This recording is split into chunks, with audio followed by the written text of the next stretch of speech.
Hello, everybody. Welcome back to the Kill Connor Clubhouse podcast, which is normally exclusive to patreon.com/as always, but we like to do these spoiler casts 24 hours later on YouTube. So hello, everyone on Patreon.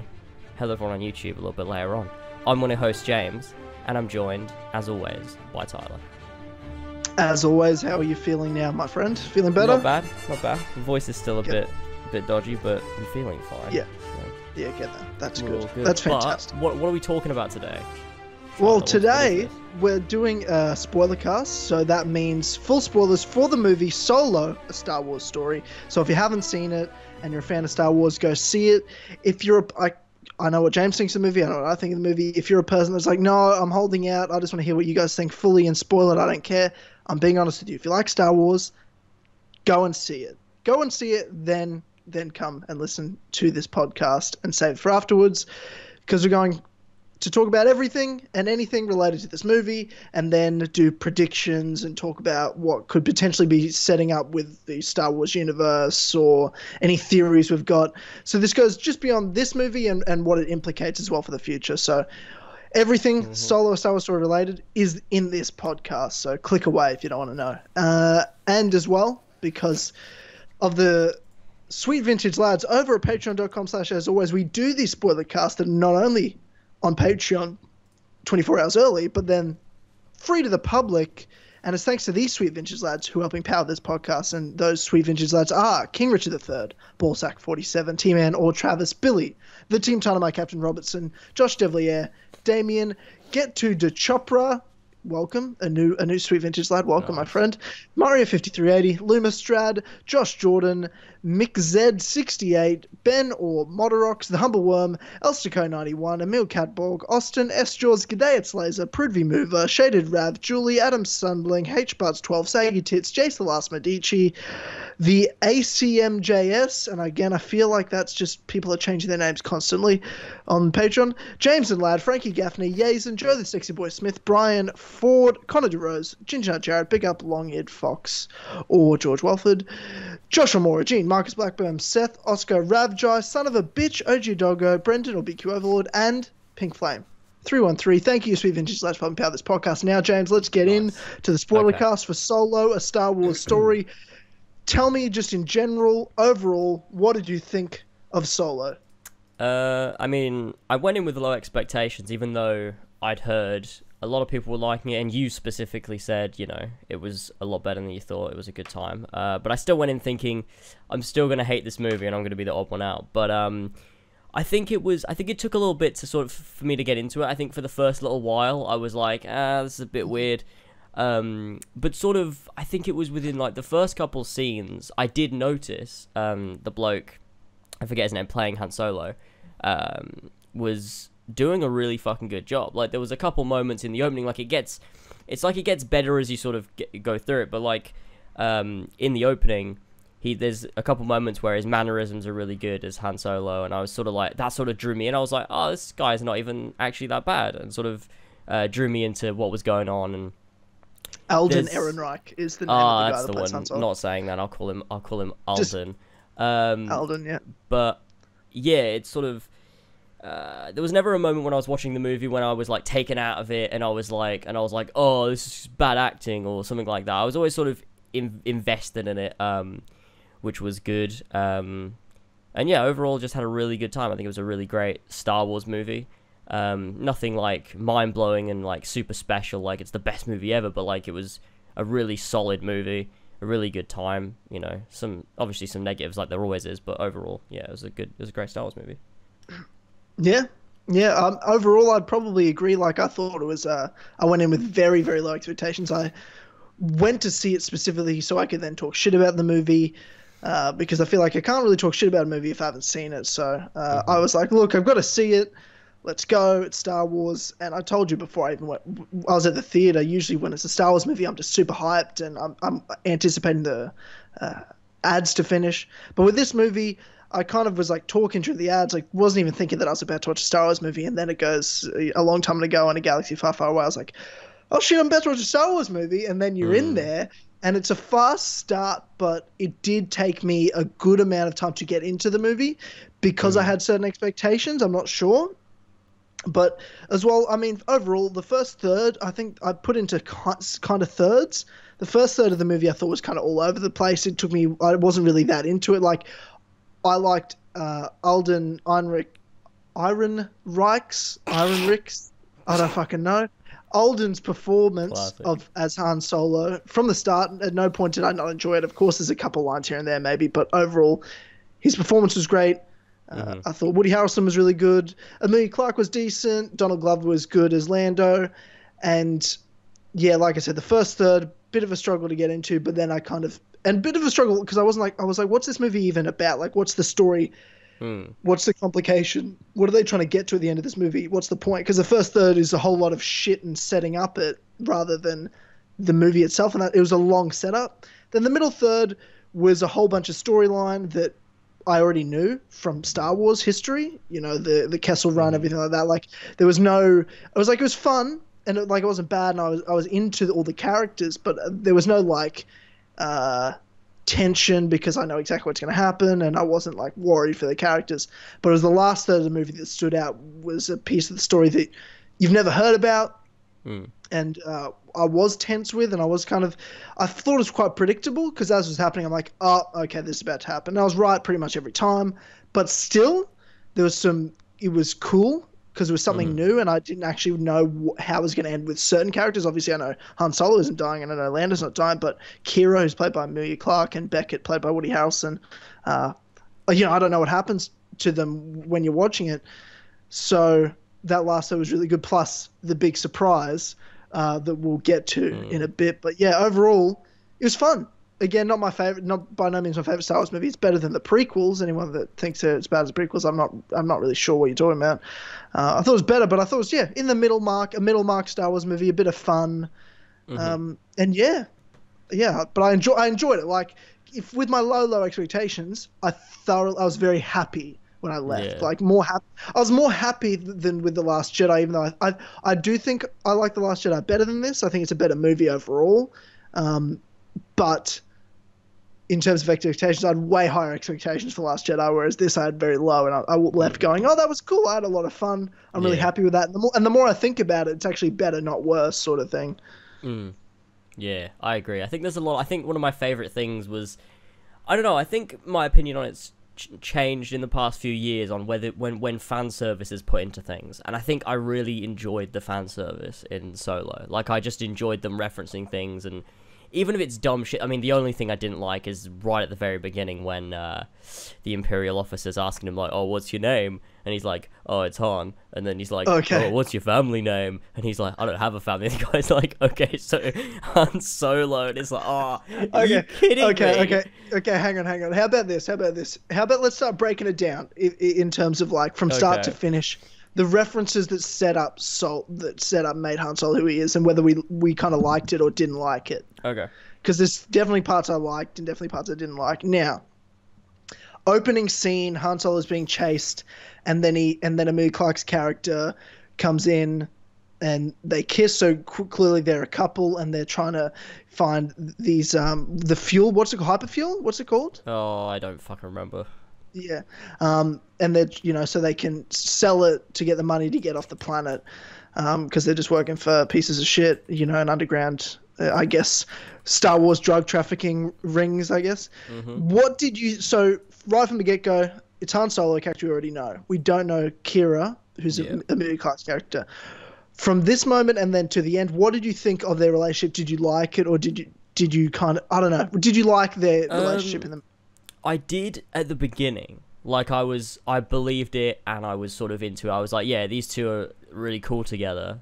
But from the moment they got separated to the end, I don't know, it was sort of like, like, it was weird. Like, it was almost like a fucking Bayek Aya from Assassin's Creed Origins sort of relationship, where it's like, Han Solo's really into her still, like, trying to find her and everything, and she's just sort of like, I don't know, like, I guess she had to be, but it's weird because she's just so cold towards him and just sort of like a different person than she was at the beginning. And clearly it's weird, we weren't sure why like, until the end, right? Yeah, but it's just weird. Like, I don't know, it just felt weird, and like, obviously, I guess it makes sense, but like, it doesn't while you're watching it. So I guess I still have that impression. Like, even though I guess I get why. It's like, I still remember watching it and being like, this is just kind of annoying, to be honest. I don't know. Yeah, I mean, I think I agree with you overall with that, because I think for me from the start, I was more confused because I'm like, and I was just sort of worried about this whole thing. I'm like, oh, so they're a couple straight away. It's not like they meet and then there's a thing for a bit and then she dies or something at the end. Mm-hmm. I thought going in, once I guess I'm like, they're a couple, I'm like, I don't know if Han Solo was into like love and shit. Like, I'm like, really? I just didn't quite buy that straight away. It took me a while, and in the end, I'm like, yeah, but it was cheapening to me. It was cheapening Leia and Han a lot.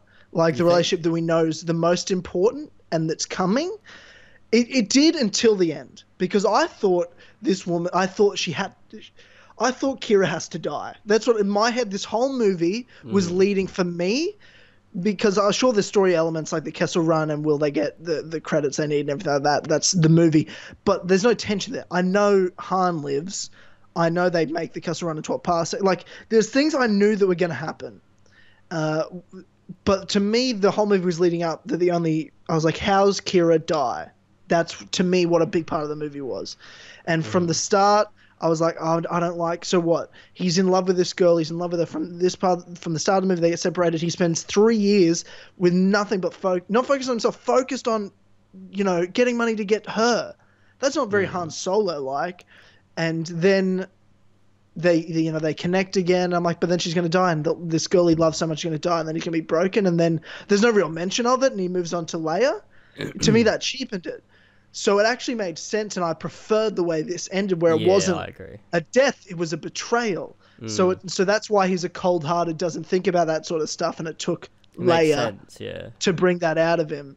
And even then, like, obviously the Leia-Han relationship's a slow burn. At least Leia's in love with him before Han, is in love with her, because, I love you, I know, from Empire is one of my favorite lines in all of Star Wars. Yeah. And I think that makes sense, because he's guarded, he doesn't trust people, and that's what this movie sets up as well. And that leads, I guess, to when they're leaving, as you said, they get separated at, I guess, the international space airport of this planet through customs. They get separated through customs, and Han goes to try to join the Imperial Navy so that way he can become a pilot and then eventually get some money and come back and get Kira, because they've been separated. And then, as you mentioned, the whole name situation was Han Solo getting the name Solo. That really bothered me. I was just... Not even like it should have been another... Like, why was his name not just Han Solo? Why did it need an origin? Like, what? There was no need for there to be an origin. It's just his name. Like, what? It's so fucking weird. Why did they have to origin his name? And why does he keep that name? Like, it just doesn't make sense.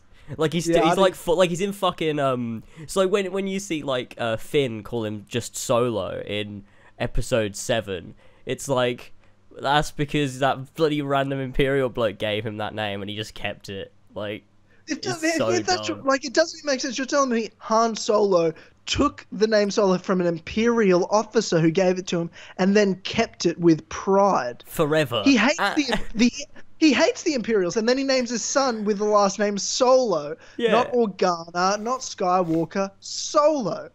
An Imperial officer gave him the name that just meant he was alone. It's so fucking weird as well, because it literally meant, like, when everyone says, makes the puns of Solo and Solo, it's not a pun anymore. It means the same thing. It's not even it's just that. I'm like, that's not so clever. That's lazy. Weird. That's the laziest writing of this whole movie. That was the laziest writing. Yeah, and what was I going to say? Fucking... Oh, shit. I literally had it there, and it literally went, what the fuck? I don't know. Maybe I'll remember in a minute. It was something about his name. We're talking about him keeping the name with, what was it? It was having something a kid and still keeping the name. Oh, no, I remember. Okay, so he had a kid and kept the name. So he had a father, and he talks about his father repeatedly throughout the movie about how he wanted to be a pilot, but he just worked on like the ships, and obviously worked on like a ship that was like the Millennium Falcon. But so why does his father not have a name, like a family name? Surely he did. No, he doesn't. Apparently, he just doesn't. It's just Han Solo's dad. No, sorry, Han's dad, because Han doesn't have a name either. That's the dumbest part of the movie. I think that's the bit that I like sighed. I was like, oh great, okay, and that's how they started it as well. Like that was within like the first like 15 minutes or something.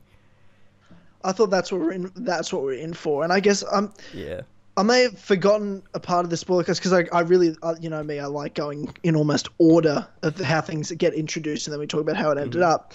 But we mentioned it, but maybe we should talk in more detail, because this movie overall, it doesn't matter what we break down throughout it, could not have worked at all. And the reason you thought it was going to be shit, the reason I thought it was going to be shit, was the same reason most people thought it was going to be shit, was because it was a story we didn't need, which may or may not be true still in a lot of ways. It depends what happens next. But the biggest thing is you're having a recast Han Solo. No one's going to be good, and this kid doesn't look good at all. Alden Ehrenreich, I think, nailed it.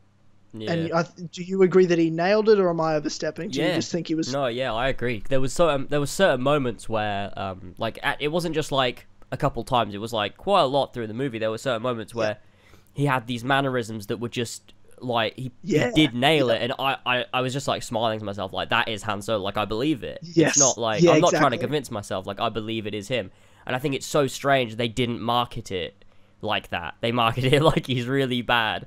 They picked like the worst parts of the movie to market it. It was really weird, but yeah, he did a fucking great job. Yeah, I mean, like you said, mannerisms. I thought when he was smiling or like any little things, and they used the motif of the dice as well, which I liked. It was kind of in there throughout, and that he used that right from the start. And I thought he said lines like Han says lines. There was a couple of slip ups, mostly early, probably in the first half. But I think that's more in terms of lines, the way he read lines. But I think the thing that nailed it for him, you know. The reason it's okay that a few lines I was like, that was very good, because he acted like Han, the way he moved, the way like you said, mannerisms. I thought the way he stood when he's using the blaster, his laugh, his one-liners, the way he I just thought it was well written. It was written like it was for Han Solo. His behaviors, he did things that Han Solo would do. So, I thought he nailed it, and I thought without him nailing it, this movie was going to fail and just be terrible. But because he did so well, I was actually, even though the first third of the movie, I was like, this shit is all over the place. What's even happening? I could bear it because I was like, at least this guy's good. Like, I believe this is Han Solo that I'm watching. Yeah. I was really pleased. So the next point, once Han gets off of the first planet, which I don't remember the name of, too many planets at this point. It's where he fucking lives. It's where he comes from, man. Is it though? I don't know. Yeah, it is. He's Corellian. I don't know, bro. It's one of the few planets in Star Wars that are human planets, like Coruscant or that one that Leia lived on. Alderaan blew up, didn't it? I did get worried for a second that I was watching a Zack Snyder movie because with the dark coloring at the start, and then I'm like, oh, they're just in the dark. Oh, okay. Then the light breaks through, and I'm like, oh, it looks normal now. I thought it was like, what has Zack Snyder come in and color corrected this movie or something like that? Because that was a mistake. No, but so the next point, once he gets off Corellia, I don't fucking know. Corellia. Once he gets off Corellia, he joins the Imperial Navy, and he's very Han Solo-like. He's all in it for himself, and apparently he hasn't made a single friend there in 3 years. And that's when he meets Woody Harrelson's character Beckett and his little ragtag crew, and realizes they're not actually Imperials either. They're disguised as Imperials because they're trying to steal a ship. What if he didn't meet them? What would have happened? He would have just died as an Imperial soldier. I wish that would have seen that but it was interesting because it's like seeing Imperials fight in a battle in a war, but it's not stormtroopers. It's just some random, pointless, not really important battle that Imperials are a part of. It just kind of shows the extra bits and importance and detail of the galaxy, and that's what I liked in Rogue One as well. Was seeing Imperial occupation around the galaxy. And it's because something that A New Hope and Empire. The original trilogy didn't do that well. It was obviously they tell you there's Imperial control and you see Death Stars and shit, but it's not like they're going to civilian planets that are overrun by the control of the Imperials. No, you're with the rebels, and the rebels meet the Imperials only for like battle. So I did like the fact in Rogue One, and I liked the fact in this movie was, again, seeing the detail and level of control the Imperials had all over the galaxy. Yeah. And the random battles they were in. It felt in a lot of ways like they were really treating fans of the extended media like Rebels and Clone Wars, which I thought was really cool. And I haven't watched all those shows, but I know enough about what happens in them that I was able to pick up on and be like, oh, that's really cool that they're doing that. And in that next point, once we see this battle, he meets Beckett and his team. They get him exposed. They call him a traitor because they don't trust some random person coming to join them. Because Han's like, I want to join you. I need to get off of this planet. They're like, how about we say that you're the traitor and we're in the Imperials? They're not going to believe you because Beckett was disguised as a higher ranked guy. And then Han gets thrown into a little dungeon pit where this monster is eating people, and it's Chewbacca. James, what did you think of the meeting with Chewbacca in this movie and Han speaking in Wookiee, which is, and then the overall relationship of Chewie and Han in this movie? I think it was. I don't think it was bad because I liked the way it just felt like a normal meeting. They didn't. They did a little bit because obviously it's like an important moment, but for the most part, it just felt like it was a thing that happened in the world, and then they became friends rather than like they both knew it was such an important moment. They like looked into each other's eyes like, oh, we're best friends forever now. Like it just felt like they helped each other out, and then they became friends later. And I sort of liked the way it was done like that, rather than like making it all dramatic or whatever. Han speaking in Wookiee, I don't know. That's sort of just there. That's fine. He can do that. I mean, Chewie understands English, but I guess he did it to gain his trust, I guess. I don't know. But that's fine. That's a weird part. Like, we all know that Han understands Chewbacca's language, the Wookiee language, but does that mean he can speak it? I don't know. Is it a bit of a stretch for me? It is. Like you said, I thought the meeting itself felt, look, it wasn't perfect, but it wasn't bad. It felt natural how they met. And I liked how, like you said, they weren't best friends straight away. Like they go, I've got a friend that are going to get us off of this place. We need to get out. And then and when these guys are leaving, as they were chasing Beckett's ship, Chewie and Han. Chewie looks at Han because they're finally like, what the fuck, bro? You fucked me on this. I was going to go that way, and now we're here, you fucking more. Like, they still weren't friendly. Like, I felt like it did take time to develop their friendship, and there were moments where they could have been separated, but via circumstance, they ended up at the end of this movie back together as a duo, and I liked it. The dynamic throughout the movie was great. The story and how it developed from them meeting and friends was great. The exact meeting itself, 50-50. Like, yeah, it was natural and it didn't feel like it was forced at all. But in other ways, it was a bit unrealistic and just a little bit of a stretch for me. The him speaking like Wookiee was a bit fucking weird, just for the fact that he never speaks it once. But he never does it ever once again. And we've seen him in how many movies? I suppose people don't really speak Wookiee. Like, he didn't want to speak Wookiee. He was just like, I guess I have to, otherwise I'm going to die in this mud. So I was like, if I say something in Wookiee, he'll be like, oh, wait, you actually speak my language? Oh, that's kind of cool. Yeah, I guess so. Like, it's a bit, it is a bit weird, but, whatever. Sure. It didn't bother me that much, but it was a bit weird. I didn't realize he was speaking Wookiee at first. I thought he was like, I don't know, like shouting, like, because he was like being choked. But he was no, as soon as he did it, because you know what, I sat there thinking he's gonna speak fucking Wookiee, isn't he? And then he did it. I'm like, no, don't do it. No, but it wasn't the worst thing, not my favorite thing either. Yeah, it was just fine. It was fine.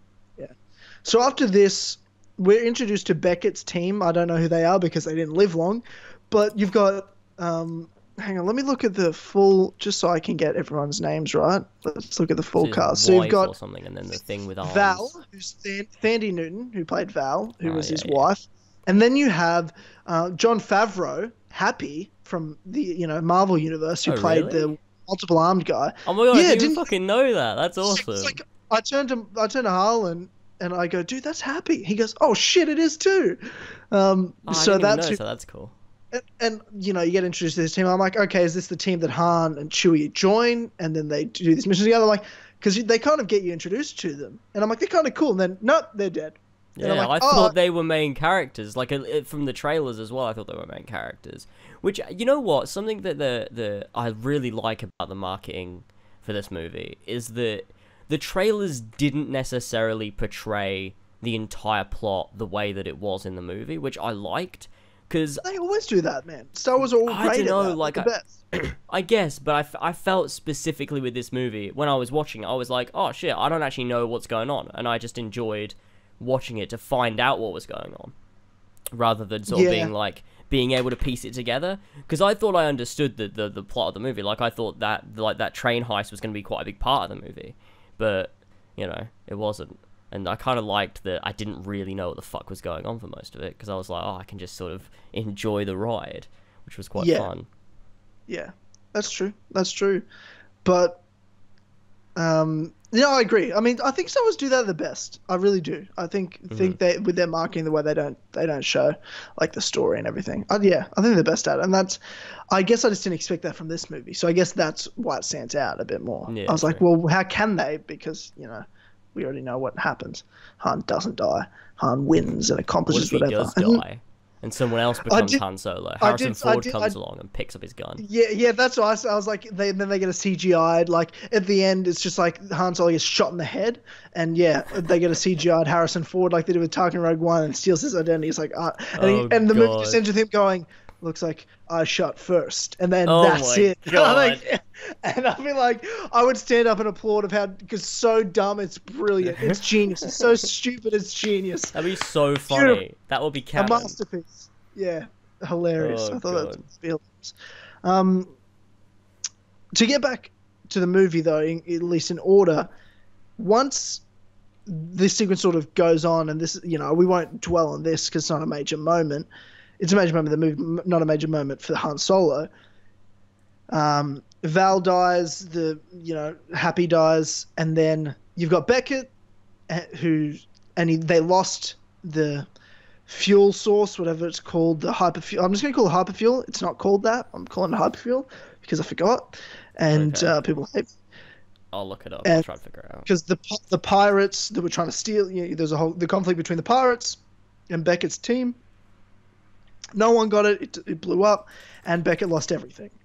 And I was sitting there like, that's so dumb. Why in the world would Val, Beckett's wife, put her life on the line just to get the fuel, just for some money, for cash? Like, it's not, if you either get it or you go home. Why die when you're still not sure if you're going to make it? So I was so confused. I'm like, oh, they had to pay it back. Oh, this was a life or death thing. So it kind of made sense later. At first I was like, I'm so confused. And then they introduced us to Paul Bettany's character, the crime syndicate boss of Crimson Sun. Was it Crimson Sun? Is that what it's called? Probably. I don't know. I'd have to watch it again. I don't fucking remember. Crimson Sun, who is the crime syndicate that needed the money. They needed the hyperfuel, and that's what Beckett's crew was trying to steal the hyperfuel for the money that they're going to get from Paul Bettany's character, the leader. Crimson Dawn. Crimson Dawn, that's it. From Crimson Dawn. And that's when Beckett goes to them, and Han's like, look, I'm going with you because, man, I've only seen this movie once. It was like a week ago, so I can't even remembering this so well.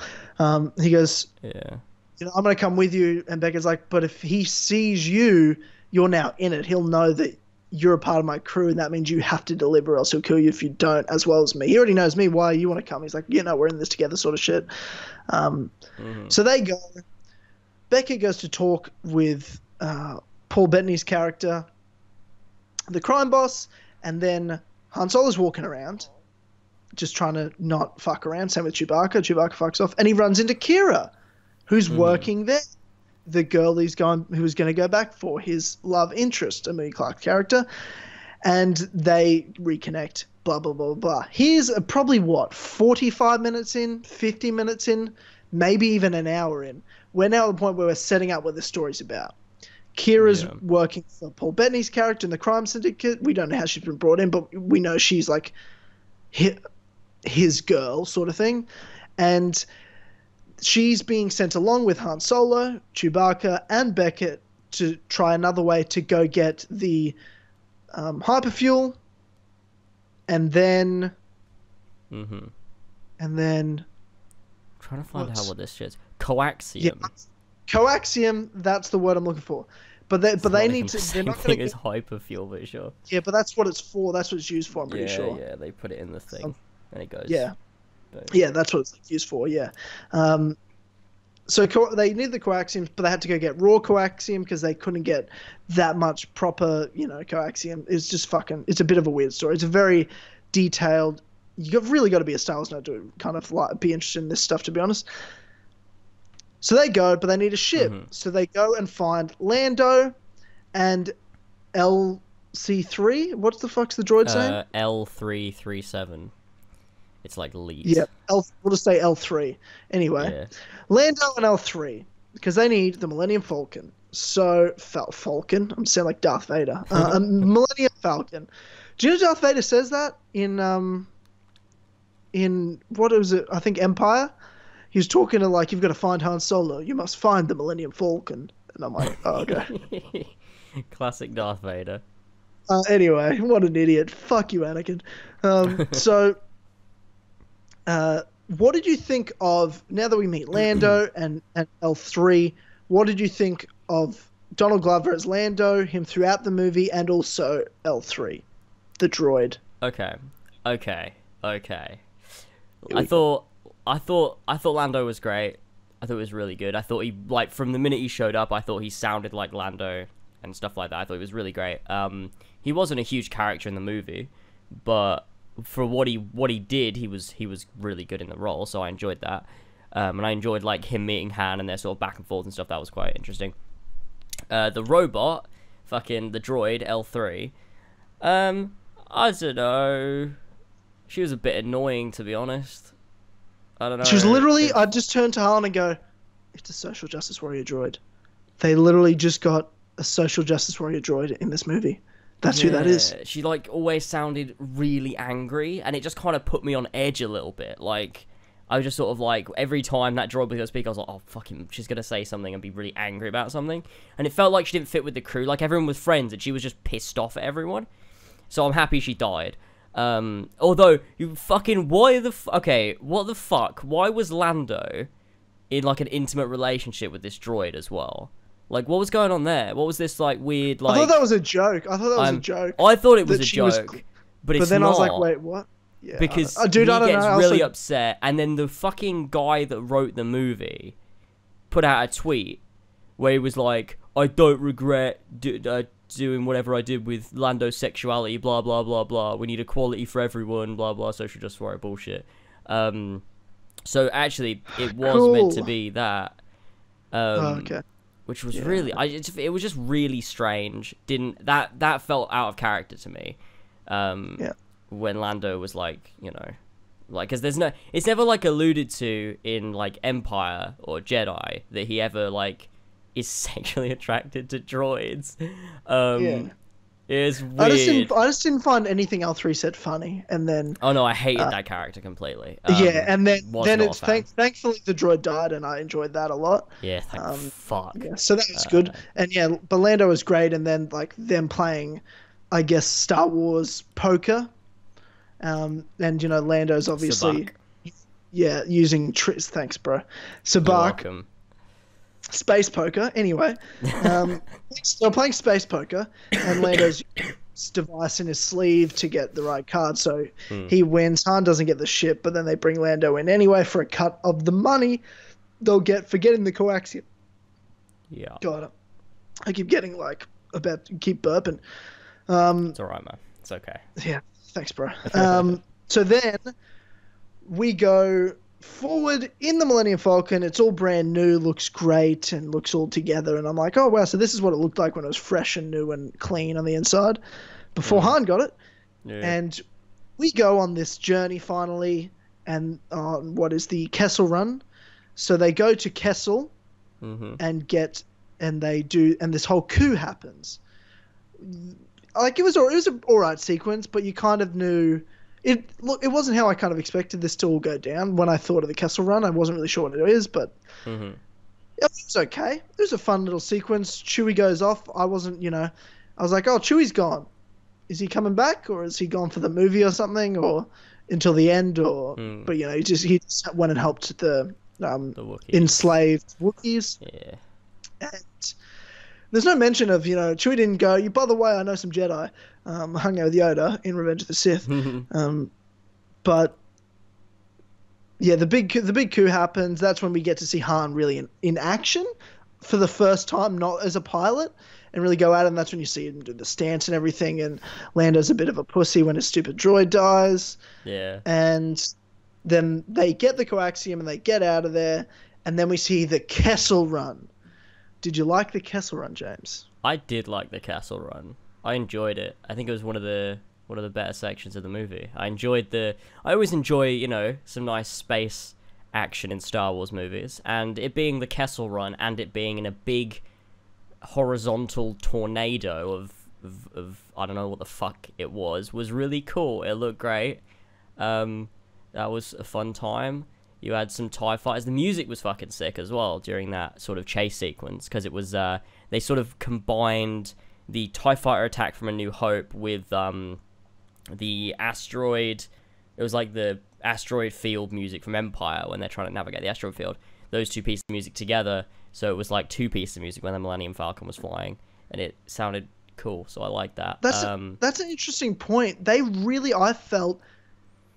And it was annoying me at first. It didn't really feel like much of a Star Wars movie with the music, because they were really not using Star Wars themes or anything that was big and epic and very recognizable up until like that moment. It's like the first time you're like, oh, wow, they're using Star Wars music.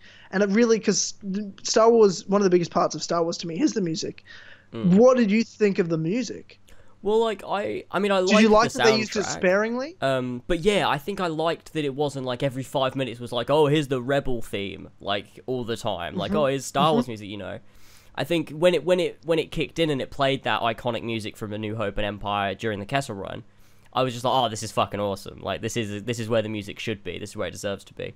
Yeah, so I quite agree. liked that. Because at first I was like waiting for, I'm like, where the fuck is this? Is bullshit. They're not even using it. And then when it happened, then I'm like, that was probably the right time. I feel like they probably, like, yeah.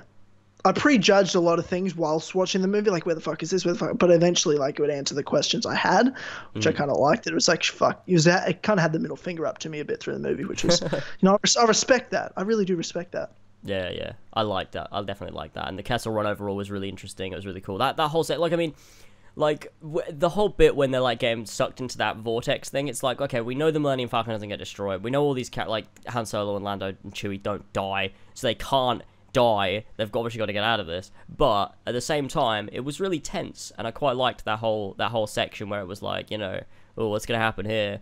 Because they were going to get out of it, but, like, how are they going to get out of it? It was interesting, and that was cool. I liked that sequence quite a bit. Yeah. I didn't like it that much, to be honest. Oh, really? Like, I did like, it was fun. Okay. But it was, again, like you said, they're getting out of it. So it was just this middle part of the movie that to me was so inconsequential to me. And it was just unimportant, like, because I know what happens. And it wasn't as good. Like, they're building up and talking about how good Han is as a pilot. And, well, he's trying to tell people how good he is as a pilot. And I'm waiting to see it. And I was hoping the Kessel Run would be this epic moment where he's dodging and weaving and really showing how good he is as a pilot. But really, it's just he kind of. But it's almost like he does that awesome thing where he flips the ship round to smack a TIE fighter into a rock. That was pretty cool. Yeah, like that stuff was cool, and I was liking it up to then. I didn't like the vortex bit, and there's just some like deep space monster. I was like, what the fuck is going on? Was it just a monster floating in space? And, like, I know there are, like, asteroid fields and stuff that live on asteroids, but I more mean, like, this is just some dust next to a black hole, and, oh, there's a monster next to a black hole, and now it gets sucked in? Like, I don't know. Why wasn't it already getting sucked into it? Yeah.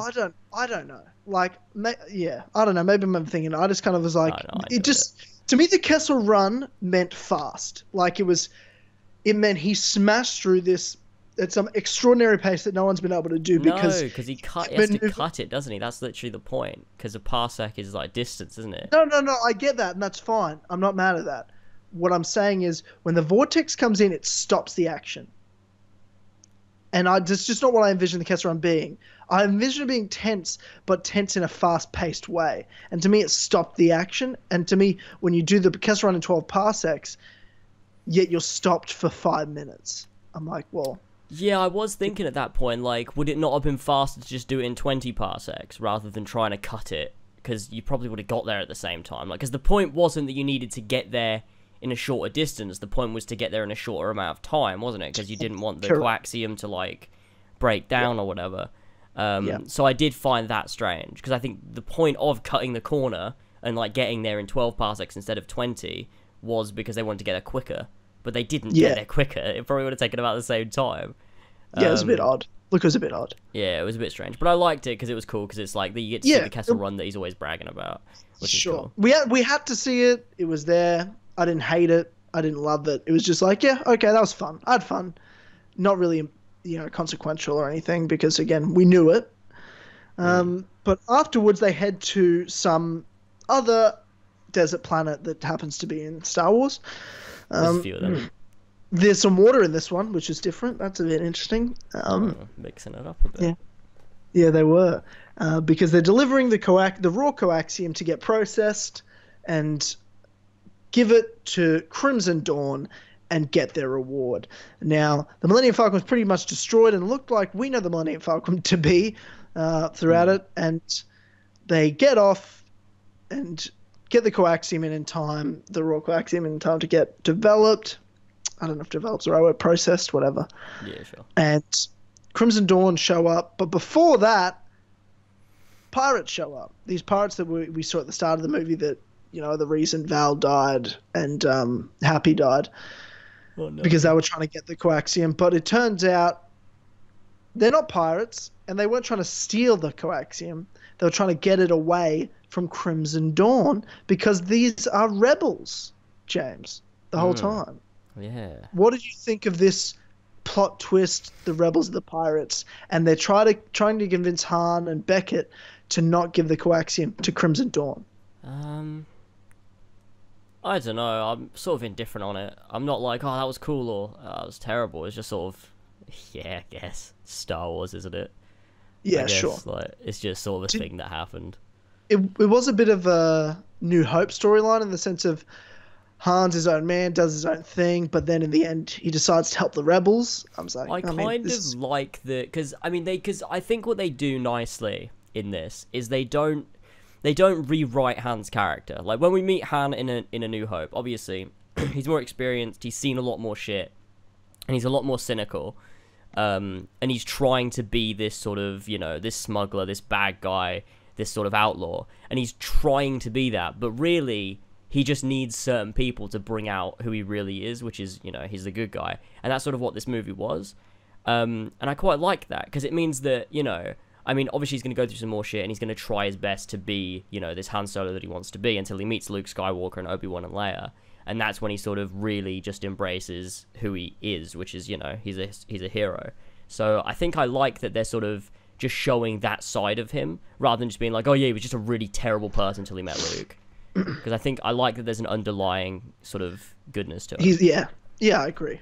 Now that's when Beckett leaves, because he's like, I'm not doing this. If you want to do this, you go ahead, help the rebels. I'm going to go do my own thing. And you can tell them I'm dead or whatever. So he leaves. So Han comes up with a plan to give them a fake batch of coaxium to Crimson Dawn and give the real stuff to the rebels, and then, get away with it sort of thing, to try to pass it off as real coaxium. And then there's this moment where he's like, Paul Bettany's character, the crime boss, realizes, this looks real. This really would have passed off as real. He goes, it's because it is real. And he goes, no, someone told me the difference. And Harlan next to me goes, oh, Emilia Clarke, Kira's character, betrayed him. I'm like, I don't buy that bullshit. The whole time I'm like, I'll give this to Kira. I trusted her to not want to hurt Han. Like, she wouldn't put him in danger. So I wasn't worried at all about that. I was like, no, Beckett's fucked him. Beckett has fucked him. And that is one of those things that, like, sure, this last sequence was really good, and it wasn't like story we knew, but I kind of knew what was coming as it was happening, rolling through. Sure. Like, I'm like, oh, when Beckett betrayed him, I was like, yep, cool. Saw that coming a mile away. One thing I didn't see coming was Han seeing it coming too. Yeah. So he planned that the whole time. That was the real coaxium and all that. So Beckett's like, oh, cool. Well, I'm going to take this and get the fuck out of here. And he takes Chewie with him, and he's going to fuck off with the coaxium Why didn't himself. Chewie just kill him? Like, Chewie is big. Chewie could have, like, ripped his arms off. I Why think did he, because like... it's because the coaxium is highly explosive. Ah, I see. So, like, it would have fallen... Wow, That was the Chewie... Smart undersized- thinking by Chewie there. Jesus. Yeah, well, Chewbacca's experience, he's 198 years old or whatever he is. Yeah. Yeah, so I like all this sequence, and then we're just in the room with Paul Bettany's character, the Crimson Dawn's crime boss, Kira, and What's Han. his name again? Dryden Voss is his name. Dryden Voss, a very Star Wars villain Vision. name. Very Vision. We'll just call him Vision. So Vision, yeah. Kira, and Han were all in the same room, and I knew that she was obviously going to be on Han's side. You know, there's some back and forth, a little bit of fighting with like some weird laser daggers and shit. But at the end of the day, Amelia Clarke, Kira picks Han, kills Vision. I get to see Vision die twice in a month. Sorry if you want spoilers. So I'm happy with that. Fuck you, Vision. Shit character. But he was really great in this movie, by the way. I really liked. He was great in Infinity War as well. Stop being so mean to Vision. He wasn't though, was he? You're not a fan of anything. Stop it. And then Kira's like, oh, I'll sort this out and pass it off that he died and explain it so people don't come. And Han's like, cool, I'll go stop Beckett. Cool, we've got our jobs. Let's move on. Then you have the moment, before we get into I'm going to skip Kira's bit. That's going to be the last one. Could I just say real quick, when Kira was saying goodbye to Han, I legit thought she was going to blow it up, like self-destruct that room. Because she was crying.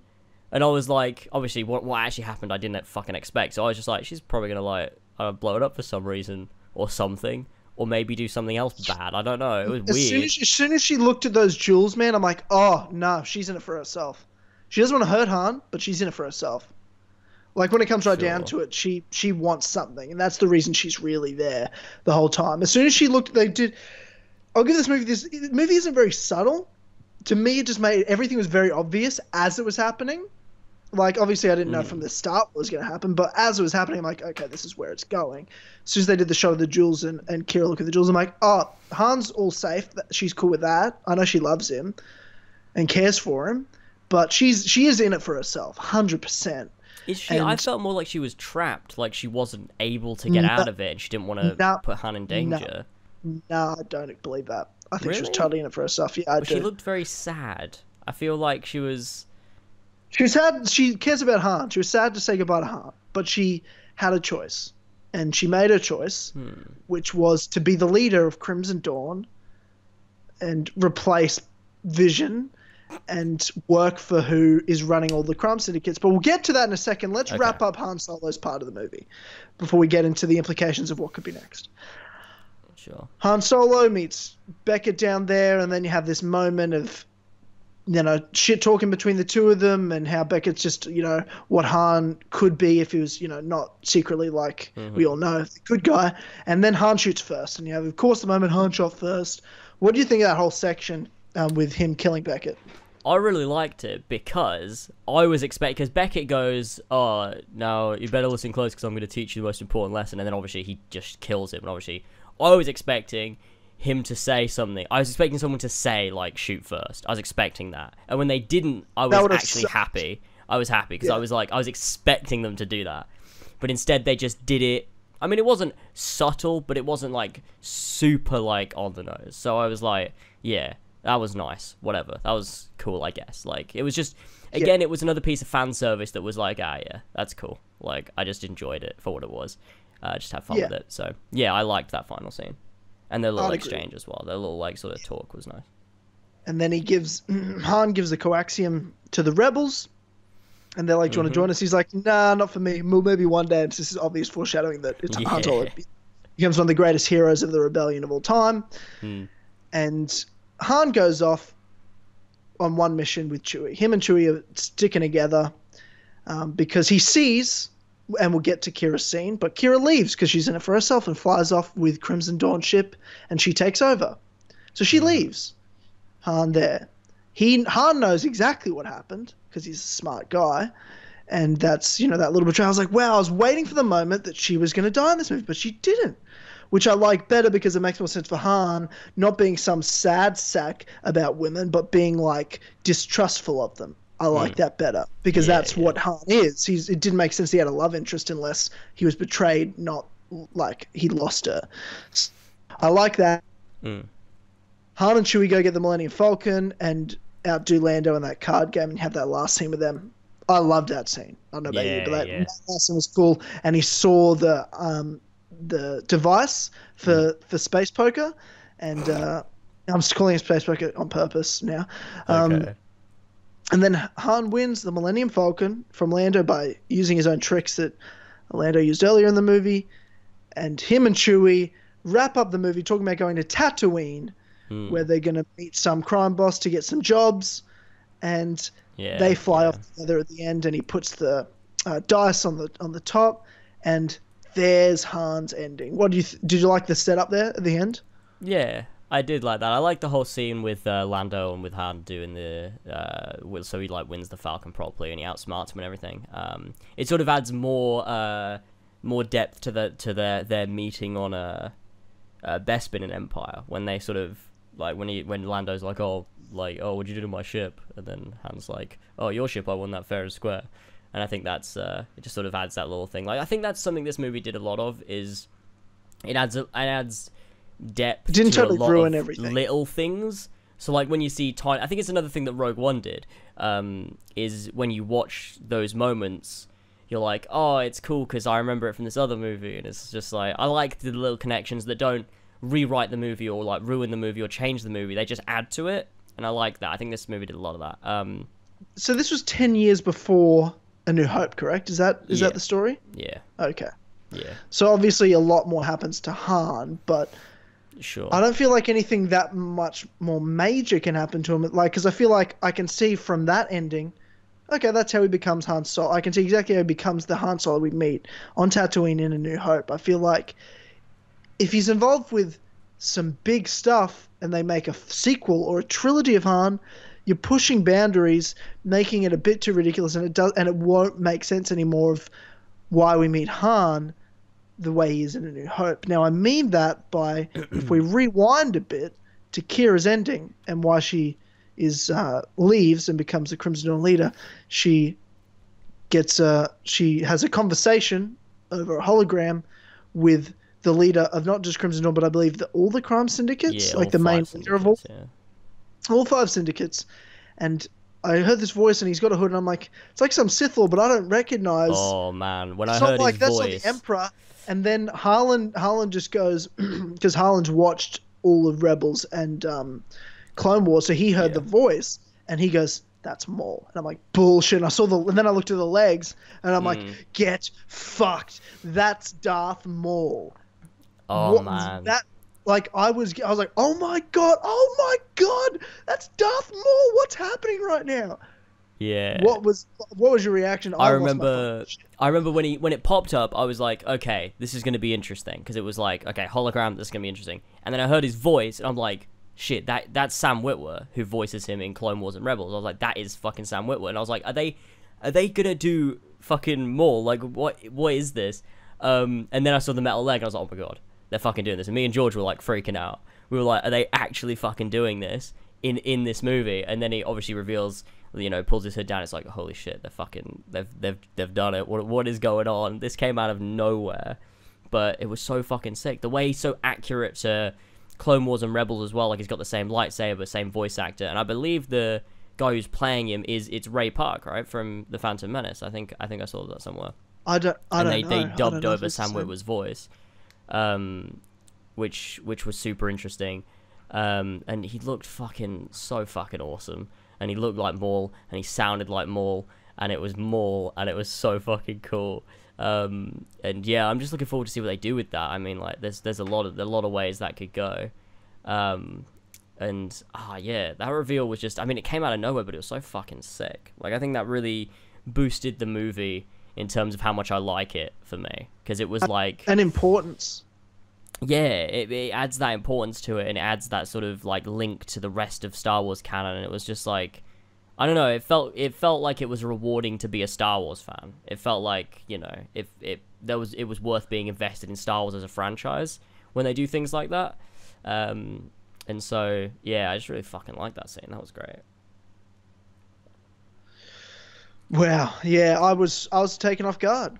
I was honestly taken off guard, because I'm sitting there like, what the fuck does that mean? And I hadn't heard that Alden had signed on to play Han in multiple movies, whether that's multiple Han Solo movies or just him as Han Solo in other anthology movies. I don't know what the plans are right now, but for me, I was shocked by all this, especially because I thought Kira must die, and then she left betraying him. But I'm like, well, why don't they run into each other later? I guess she's on her way.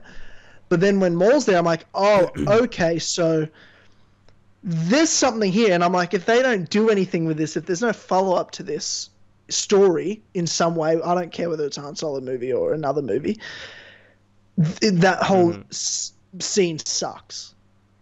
Like, they have to do something with what they've done. Now, Darth Maul's been reintroduced into main movies. We haven't seen him since The Phantom Menace. Obviously, like you said, in Clone Wars and Rebels and stuff. But for me, as a person that's not watching every episode of that, I'm like, yeah, I mean, I know Darth Maul's in that, but he is dead, isn't he, though? You know what I mean? Like, he died of Phantom Menace. You know what I mean? Fuck off. Like, you always used to say, I'm not sure if you used to say that to me or Harlan did, like, well, Maul is, you know, Maul in Rebels. I'm like, yeah, but it's not really Maul, is it, though? Because, you know, he's dead. No, he's not. He's in it. I'm like, nah. I swear to God, I hate you so much. He's dead, isn't he, though? He's actually dead, though, isn't he? Because he died in the movie. George Lucas killed him. And then once I saw him in the movie, I'm like, well, I guess he's not. Who's dead now? Not Maul. Maul's alive. Oh, Jesus. So, it just, like you said, it added that whole element and made that movie feel important. Like, it wasn't just, oh, yeah, cool, we just wanted to make money off of this. Here's a Han Solo movie. I'm like, well, I mean, you did a good job with Han Solo. Good job. Did we need the movie? No, because we still did know what was going to happen. We didn't need it. Was it fun? Yeah, it was fun. Did I like the movie? Yes, I liked the movie. Did I need to see that movie? No, I didn't need to see that story happen. Not at all. But then you have the Darth Maul moment. I'm like, well, what are you doing here? Now, my thing is, I do not want Han Solo involved in this storyline at all. Yeah, I don't want a sequel to a Han Solo movie, Solo: A Star Wars Story 2, and Darth Maul's in it. Han Solo doesn't even believe in the Force, and you're going to try to tell me he fought and defeated a former Sith Lord that came back to life, pretty much, that kept his body alive with the Force, with robot legs and a double-sided lightsaber, and who survived all that, fought against everybody, including the Emperor for a while, started all the crime syndicates in the galaxy, and you're going to tell me Han Solo not only beats his ex-girlfriend, but then doesn't believe in the Force in A New Hope. Yeah. That doesn't make any fucking sense. He shouldn't, and he can't be involved in the storyline. I was okay with them introducing it in this. It just means the anthology films are connected, and I'm cool with that. It doesn't mean you have to have another Solo movie.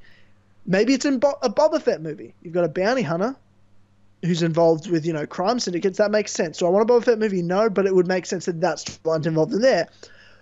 To me, you've got an Obi-Wan movie we've been asking for. Who does Darth Maul want revenge on the most? But you can't. Have that stabbed him in half? Yes, you can. That scene in Rebels sucked. It was so quick, and it ruined it was fucking awesome because he literally beats Maul because Maul tries to do the same move he did on Qui-Gon, and fucking Obi-Wan just cuts his lightsaber up. Yeah, and so he just defeats him straight away. So all this storyline and build up for Maul meant nothing because he learnt nothing. But that's the point. Is it? That's a dumb point. That's a stupid point. Because his build-up was because he faces him in Clone Wars, and at that point he has learned, and he defeats Obi-Wan. Like, I mean, he obviously doesn't kill him, but like he defeats him, and they never see each other again for years and years and years until they see each other in Rebels, and that's when Obi-Wan's learned that he needs to beat Maul, because they have that first confrontation. Yeah, I'm sorry to do this to you. I'm really sorry to say this. Didn't fight him in Clone Wars, though, did he? Fuck off. Go home. Why are we doing this podcast? You don't even like Star Wars. We're not friends. Oh, God. Oh, God. Oh, God. Oh, that's what makes you laugh so much. That's my favourite. Oh, God, Jesus. I'm funny. Oh, fuck, I'm hilarious. Oh, my God. Oh, God, I'm crying. Well, damn, I'm good. Anyway, didn't fight him in Clone Wars, so I'd really like to see that fight. Didn't fight him in Rebels, though, either, did he? Look. So we need to see that in this, obviously. And it would be better because you see Ewan McGregor actually do it. And to have it build up and maybe Obi-Wan's dealing with the crime syndicates on Tatooine, and that not only leads to Darth Maul finding Obi-Wan, but it leads Obi-Wan to finding Darth Maul. They both sort of find each other throughout. They've done it already. They can't do it. They haven't done it already, have they? They have though. This is a pointless. This is a pointless conversation. They've done this. No, they haven't. Okay. Done it. Okay. If it's animated, it doesn't count. Shut the fuck up. Stop it. It's a cartoon. Stop it. If it's a cartoon, it doesn't count. Does it, though? It does, though. The same way Darth Maul wasn't even alive until 2 weeks ago when that movie came out. Okay, so, anyway, fucking, I don't know. What did them do with Darth Maul? What do you wanted them to do with the storyline? If you think you obviously have to kill him again, you can't just have him alive and be like, well, if you want to know what happened with the end of the story, go watch Rebels. Get the fuck out of here. No, because I don't think they'll make him a main character. I don't think he'll be a main protagonist or antagonist. I think he'll just be an Emperor-type figure in the background. But he's going to die in this. He has to. No, he can't, though, because he dies in Rebels.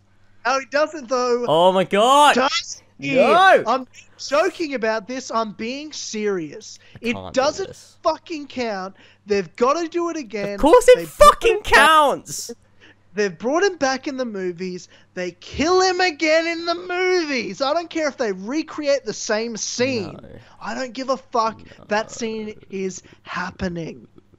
No, they can't. Because then they'd have to set up Ezra, and it'd be a fucking mess. Ezra's not in it. Fuck Ezra. So no, but that makes all the Rebels not canon. No. No, we're not having this. I'm not having this opinion of yours. Stop it. What do you do with him then? What do you do with this storyline with Kira and Darth Maul that they set up at the end of this? You've got to do something with this storyline. Well, he's like, we're going to be working very closely together. That's what he said. Well, we know that Maul set up a lot of bloody gangs and shit. He run a lot of gangs in Clone Wars. And obviously, after Clone Wars, that all went to shit. But he obviously must have done it again. Because obviously after the Empire took over, I guess the Republic was sort of in chaos. And so he was like, oh, I'm in charge of all these crime places now. Because he has the Force. And so if anyone says, nah, you're not, he just kills them. So I guess... I mean, if you're going to introduce him, I guess he's kind of got to be important to some extent. But you can't make him a main antagonist. Because otherwise... Especially with, like... Because like you said, you can't be in a Han Solo movie. Because if you have bloody... Han Solo versus Darth Maul, neither of them die, so it's stupid. That'd be terrible. And also, it doesn't make sense for Han's character. Yeah, it makes no sense for him as well, so you can't have that. So really, I feel maybe he has an apprentice. Maybe that could be the storyline that they do. Is it the Force using apprentice, or is it just like a second in command? But wouldn't that just be... Don't you think they could just use Kira then? Maybe Kira uses the Force. Maybe Kira's a Sith. Oh, it's Rey's mum. Oh, God. And the ending to the next movie is Kira leaving a baby on Jakku. And it's like, oh! And then I kill myself and never watch Star Wars again. It's Han's kid! It is Han's kid! Oh, yuck. That's disgusting. That's terrible storytelling. Oh, God. Could you imagine? It's so bad, it's genius. I love it. She was pregnant for like 30 years. Yes, and then James. she left it on Jakku. You clearly don't know space science, idiot. Oh Jesus. But So yeah. dumb, I don't know. I don't know. Maybe Kira does use the Force. I don't know. We don't know. No. Maybe she does. No. Kira doesn't use the Force, and Darth Maul wouldn't bring a Force user in because he doesn't trust them. He's learned from his lessons.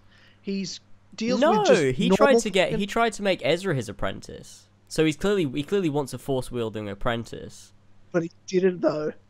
Did he? Shut the fuck up. I need a new co-host. A Star Wars co-host. Oh, God. It's gotta be a meme. But it didn't though, did it? He didn't though, did he? Look, I'm gonna start saying the movies didn't happen. The only canon Star Wars material is Clone Wars and Rebels, and that's it. Well, it's like saying the only canon in the MCU is the TV shows. Fuck it is. That's the only canon. Yeah, Luke Cage is the only canon in the MCU. Not even like Daredevil is just Luke Cage. How dare you ever say that? That's blasphemy. And you don't even What did you think when Luke Cage fought... Shit, what's his fucking name? The other dude. No! Who it is, because it doesn't matter. Luke Cage is the best MCU movie of all time. And it's not a movie. It's a 13-hour movie. I expect an apology letter after this. Yeah, well, fucking respect Rebels, cunt. Rebels sucks. No, it doesn't. Stop it. I'm upset. Rebels is great. Okay. Anyway. But yeah, Darth Maul. What do you want him to do with it then? Like, what movie? What movie are you going to put it in? Tell me the movie you're going to put it in. I genuinely don't know. I want it in an Obi-Wan movie. I want this to lead to an Obi-Wan movie. It'd annoy me. But I expect it's going to lead to a Boba Fett movie. Look, it doesn't make any sense for it to be an Obi-Wan movie. It would just annoy me. Because... I hope it does. I hope you hate it. But guess what? Ewan McGregor's going to play Obi-Wan and you'll love it. You will jizz your pants. I'm fine with an Obi-Wan movie. I just don't want Darth Maul to be in it because it doesn't make any fucking sense. Because then why are they like... Because then why is Darth Maul like, oh, I've been looking for him since the Clone Wars. If you fucking found him in a fucking movie... Yeah, exactly. That's not canon. Fuck that movie. And then if the movie happens, it's not canon, I'm not watching it. It's like you said, I've been looking for you, and then he found him, and then he dies. Okay. That's how it ends. That's the storyline. I'm not watching that movie. He also kills Kira, that stupid bitch. Oh no. Look, Makes sense. She now. Kira's a Force and user. Han sees her for the last time, and she betrays him again on Tatooine. Han's in the movie, but they don't. She doesn't meet Obi-Wan, obviously. And then Obi-Wan kills her. Peace. Obi-Wan's like, peace, bruh. I'm done. I'm out of here. He goes back, and then Maul comes to finish the job because he realizes that the person that killed his men and Kira was Force using. He realizes Obi-Wan's here, finds him, dies. I don't give a fuck. Recreate the exact scene, exactly how it happened. No. If it's the scene that matters so much to you, except fake characters like Ezra. It's canon that matters to me. Stop disrespecting Star Wars canon. It's upsetting me. Star Wars canon's all over the... Star Wars canon's fine. What's wrong with Star Wars canon? Tell me. The prequels. Yeah, but the canon's fine. Like, it's not messy, is it? Like, everything makes sense. It's a bit weird, though, that in the prequels, it's all like the most futuristic shit you've ever seen, and then you watch the original trilogy. I'm like, is it 2012? Yeah, but they spend a lot of time on the Outer Rim, don't they, in the original trilogy? Whereas a lot of time is spent on the Inner Rim. Excuses. In the prequels. No, but that's the fucking law! That's the fucking law! Whether it's excuses or not. It's still the law, isn't it? The law is the excuses. I don't like you. Yeah. We're not friends anymore. This is where Azawez ends, guys. This is it. I'm done. I'm going to hire Star Wars Explained to be my co-host. And we're going to make Star Wars Rebels speculation. Even though the show's done.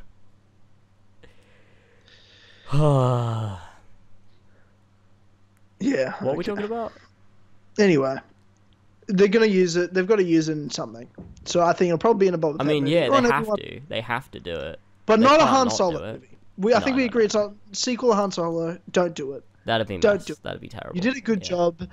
Don't push your luck, and definitely don't have him deal with a Force user. Dumb. Yeah, that'd be stupid. Yeah. Okay. Yeah. Cool. Is that everything? Yeah, I mean, we've gone through everything in the movie. Good. So I think that's it. Other than this end argument. Classic. Classic. Yeah, all right. That's I'm gonna cry. Yeah. And then you'll be sorry. Yeah, we'll see. We'll fucking see. Alright, well if that's done, then that's done. We're done. Han Solo, a Star Wars movie. Star Wars story. Han Solo. Star Wars, a Han Solo movie is the new title. Oh god. It can't be worse than Solo, a Star Wars story, but okay. Solo, a Star Wars movie. Alright, thanks everyone for joining us. It's been good. I hope you enjoyed. If you're listening on YouTube and you liked this, then you should definitely go ahead and go over to patreon.com/asalways so that you can find exclusive content and early content like this one that was early, but not for you, because you're not part of it yet, but you should be. And some of the people we have here are King Richard III, Ballsack47, Tman or Travis, Billy the Team Tynamite Captain Robertson, Josh Devillier, Damian, Get to the Chopra, Mario5380, Lumistrad, Josh Jordan, McZ68, Ben or Modorox, TheHumbleWorm, Elstaco91, Emil Katborg, Austin, Sjors, GdayItslaZer, Prudhvi Muvva, Shaded Rav, Julli, Adam Sundling, HBars12, SaggyTits, Jayce the Last Medici, TheACMJS, Jameson Lad, Frankie Gaffney, Yazen, Joe the Sexy Boi Smith, Brian Ford, Connor Durose, GingerNutJared, LongEaredFox, Joshua Maurer, Gene, Marcus Blackburn, Seth, Oscar, Ravjai, Son of a Bitch, Ogeaidogo, Brendan, BQ Overlord, and Pink Flame 313. Thank you all so much. You're all the best. Thanks, sweet vintage lads, and we will see you for Kill Connor Clubhouse episode 37 this Sunday. Yeah. If you're a patron over at patreon.com/as always $1, and you can listen to it this Sunday plus all the previous podcasts. And then we'll be back the following week on YouTube, iTunes, SoundCloud for the E3 preview show, Kill Connor Club episode 74. Good. Sweet. All right. Cool beans. Let's wrap this up. Thanks, lads. See you later. Bye.